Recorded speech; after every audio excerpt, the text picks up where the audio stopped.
This is Ruben Amorim, walking out in front of sporting fans after news broke of his move to Manchester United. Tears welling in the eyes of fans who know that these are his final days. I love this man, and now I happiness. I'm like lost an husband. This isn't the kind of treatment most coaches are afforded. But Amorim isn't most coaches.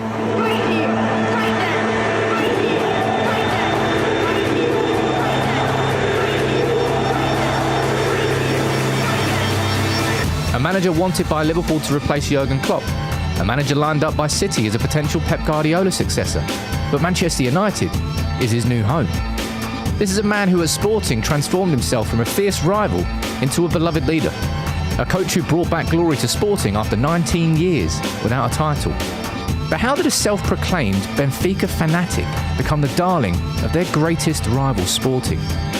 What is it that made Liverpool want him, City consider him, and United sign him? And what are the secrets to how Amorim has built such a great reputation, aged just 39? To understand Amorim's extraordinary journey, we need to go back to when he was just another retired footballer, trying to figure out what was next for him. 2017, Amorim had just hung up his boots early at the age of 32 due to injuries. 3 league titles with Benfica, 2 World Cups played in with Portugal, but his playing career was over. What now? 613 days. That's all it took. 613 days from coaching a second division team without proper badges to being handed perhaps the most challenging job in Portuguese football. But we're getting ahead of ourselves. Let's quickly start at the beginning. Casapia isn't exactly where you'd expect to find your next elite manager, but Casapia, in the third tier of Portuguese football, is exactly where Amorim's journey began in 2018. As a coach, the most important thing for him is to get a close relationship with his players. You want to play good and you want to win. It lasted just 6 months, not because he failed, but because he didn't have the right coaching badges. A setback? Maybe. A stopping point? Not even close. By 2019, Amorim was in charge of Braga's under-23s. An interesting choice, given Benfica wanted him for the same role. But Amorim wanted control. He wanted to do things his way. And in December 2019, his chance came. Braga's first team was struggling, 8th in the league, going nowhere. They turned to Amorim. What happened next was great. In just 2 months, 11 league games, 10 wins, 1 loss, a 90.9% win rate.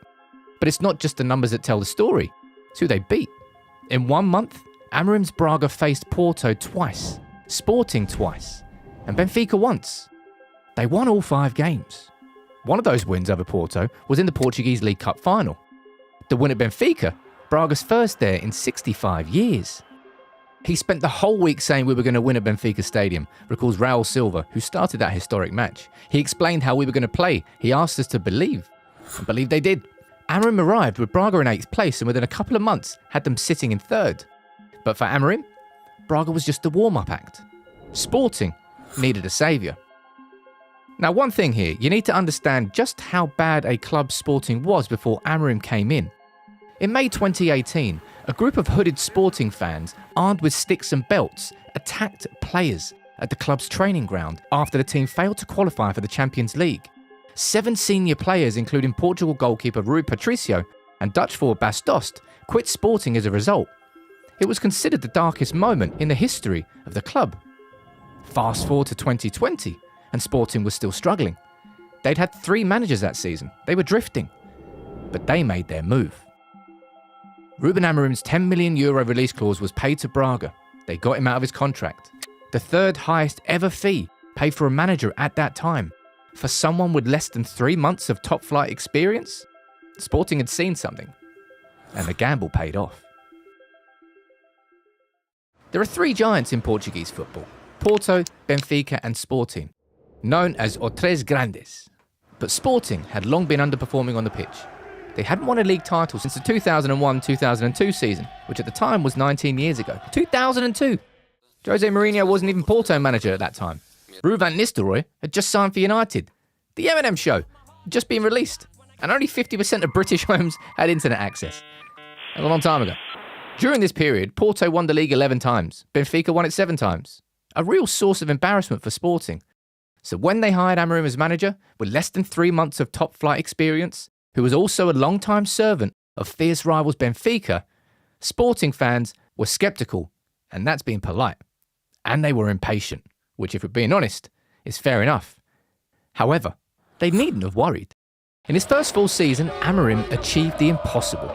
32 matches unbeaten, a national record, 1 league defeat all season, Sporting's first league title in 19 years. And his second consecutive Portuguese League Cup. But it wasn't just what he achieved, it was how he did it. Amorim had a vision. He promoted 5 academy players to the first team: Daniel Bragança, Gonçalo Inácio, Mateus Nunes, Nuno Mendes, and Thiago Thomas. 131 league appearances between them that season. Nunes, Thomas and Mendes all finished the season in the top 10 for league appearances made by Sporting players. It wasn't just about winning, it was about building something. Speaking of that achievement, The Guardian's David Heitner wrote the following: "The Sporting Academy is famous for having produced Luis Figo and Cristiano Ronaldo, and the club want roughly a third of Amorim's squad to have come up from it. Amorim wants that too. He is obsessed by blooding homegrown players, and he has been singularly unafraid to pitch them in." Amorim's often labelled as the next Mourinho, but he certainly showed that when it comes to youth development, that is not the case. But there is a connection to Mourinho. Amorim is a huge fan, and they have history. In 2018, Amorim was studying a postgraduate degree at the Faculty of Human Kinetics in the University of Lisbon. Mourinho was a coordinator and lecturer on the high-performance coaching course. Already highly committed to learn, and he demonstrated from scratch very good capability of interaction, of leadership, of communication. Amorim was selected as one of 3 students to intern with Mourinho at Manchester United. And Amorim once said, "I like United because Mourinho is my role model. He analyses the opponents very well, sets his team up, not just with a certain style of play, but thinking a lot about how to adapt to win. And I'm a bit like that." But Amorim isn't the next Mourinho. He's not the next special one. He's something unique. He's the first Ruben Amorim. He defeats others 10-0 in the communication part, his friend Hugo Leal said. "If there are things you can't say with him, I don't understand what they are, because he says almost everything he feels, and in this way he involves players, fans and journalists, and does all of this with incredible normality." Raul Silva, who started 10 of the 13 games Amorim managed at Braga, remembers a joke from Amorim in the dressing room minutes before Amorim's senior managerial debut. "We were all tense before the game started," he said. "The first thing Amorim said was, 'I've never lost in the Primera Liga, and I depend on you to keep it that way.' Of course he never lost. He never coached in the Primera Liga, but it broke the ice. Result of that game? A 7-1 win away from home. Amorim's second full season at Sporting wasn't as glorious as his first, but he still impressed. A highly promising flying wingback Nuno Mendes moved to PSG, a sign of things to come for Amorim at Sporting. But Sporting equalled their points tally from the previous year with 85. That was only enough to make them runners-up to Porto, who finished 6 points ahead on a record-breaking 91. There were highlights throughout the season for Sporting fans. They beat Benfica in the Portuguese League Cup final, securing Amorim his 3rd win of the competition in as many attempts. They also beat Benfica away for the first time in 6 years. But the most notable achievement that season? Amorim guided Sporting out of the Champions League group stage for the first time since 2009, navigating a group containing Ajax, Dortmund and Besiktas. A superb achievement, but Amorim had plenty more he needed to overcome at Sporting. It was in his 3rd full season there where he faced his toughest challenge. He faced an uphill battle from the very start as Mateus Nunes and João Palhinha, his starting midfield pairing, were both sold. But Amorim isn't one for excuses or shifting blame. At the time he said, "I as a coach failed to plan. What we have to pay attention to now in this end of the market is to be sure where we are going, not to think that we have to save now everything that we have changed in a 1-year plan." Sporting finished 4th that season. Of course, there were moments. They knocked Arsenal out of the Europa League. And it was during that season that we saw Amorim's man management ability and reputation for backing his players on full display. Experienced centre-back Escau made some big mistakes in the Champions League and received some heavy criticism from Sporting fans. How did Amorim respond? "He's not one of the fans' favourite players, but he's one of mine. He will never be abandoned by the manager, and as long as I'm here, there's nothing you can do to Escau." This kind of public support inspired unwavering loyalty from his players. And if you ask me, rebuilding the true siege mentality at Manchester United, us against the world, everyone against United, I think that's key to any manager truly succeeding. And I'm not talking about the sort of siege mentality from Jose Mourinho where he throws everyone else under the bus and whoever's still on it remains. It's about building that family connection, that safe environment. And if you can do that, I think you'll be able to do something that I don't think any United manager has ever successfully achieved post-Fergie. Now fast forward to the 2023-24 season, and Amorim has once again lost his key players. Pedro Porro and Manuel Ugarte left for a combined €100 million. However, unlike the previous summer, Sporting were prepared.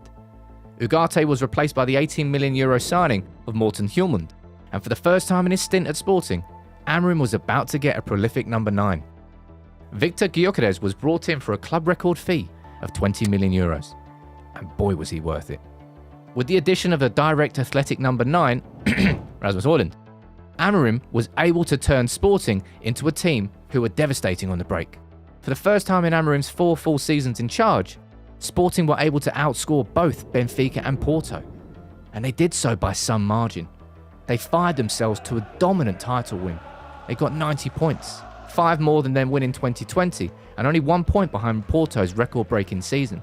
That being said, things of course could have been quite different.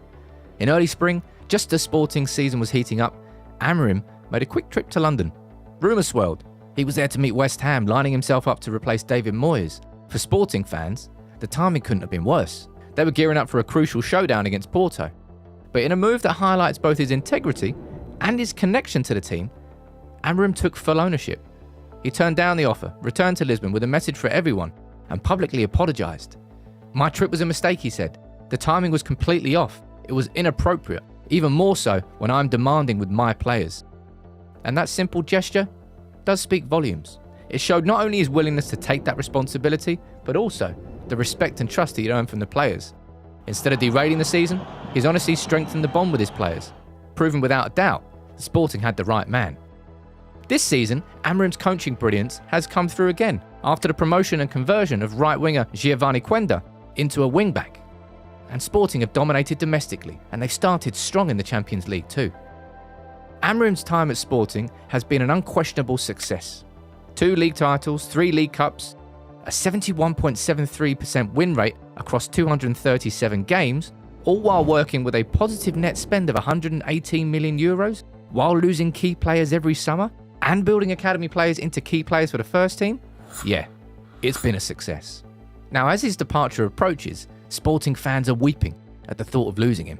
Feels a bit extreme, but is it any wonder? They've seen him grow from a novice coach to a respected tactician, from an outsider to their beloved leader, from a foe to an idol. That's the story of Ruben Amorim at Sporting. He's the man who didn't just prove them wrong, he's the man who made them believe again.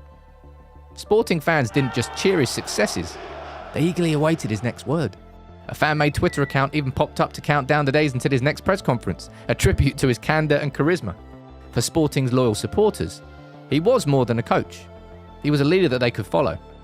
And for United fans, understanding the success of Amorim and how he turned around the fortunes of a sleeping giant in Portugal, all while being a Benfica fan, a Benfica former player, the direct rival of the club that he has come into with only 3 months of senior management, into a club that hadn't won the title in 20 years? I wouldn't say the circumstances were favourable, but Amorim certainly succeeded there.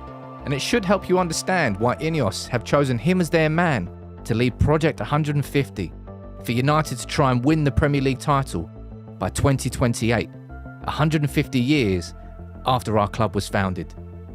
I'm looking forward to seeing Amorim's Reds, and let's see how this story unfolds.